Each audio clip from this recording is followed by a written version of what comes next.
नागपुरात भरधाव कारने एका ज्येष्ठ नागरिकाचा बळी घेतला। मॉर्निंग वॉकसाठी बाहेर पडलेल्या 72 वर्षीय ज्येष्ठ नागरिकाला भरधाव कारनं जोरदार धडक दिली होती। तब्बल 5 दिवस मृत्यूशी झुंज दिल्यानंतर अखेर त्यांची प्राणज्योत मालवली। हा अपघात परिसरातील सीसीटीव्ही कॅमेऱ्यात कैद झाला होता आणि धक्कादायक बाब म्हणजे अद्याप आरोपी वाहन चालकाला अटक करण्यात आलेली नाही। त्यामुळे नागपूर पोलिसांच्या भूमिकेवर प्रश्नचिन्ह निर्माण झाले। हा अपघात पाहून कुणाचाही थरकाप उडेल। हा अपघात रविवारी सकाळी 5:30 वाजताच्या सुमारास बडकस चौक ते अयाचित मंदिर दरम्यान झाला। 72 वर्षाचे मुकुंद बाभरे हे महाल परिसरातील झेंडा चौकातील रहिवासी आहे आणि ते गजानन मंदिराजवळील रस्त्याने जात होते।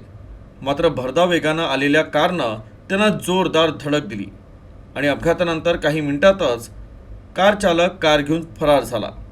स्थानिक नागरिकांनी मुकुंद यांना तत्काळ रुग्णालयात दाखल केलं आणि त्यांच्यावर जवळपास 5 दिवस उपचार सुरू होते।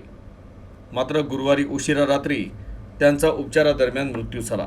मात्र नागरिकांचा आरोप आहे की अपघाताचे सीसीटीव्ही फुटेज असूनही पोलिसांनी अजूनही आरोपीला अटक केली नाही। सीसीटीव्ही फुटेजमुळे तपास सहज शक्य असतानाही आरोपी अजूनही मोकाट आहे। त्याला तत्काळ अटक करण्यात यावी अशी मागणी नातेवाईकांसह स्थानिक नागरिक करत आहे।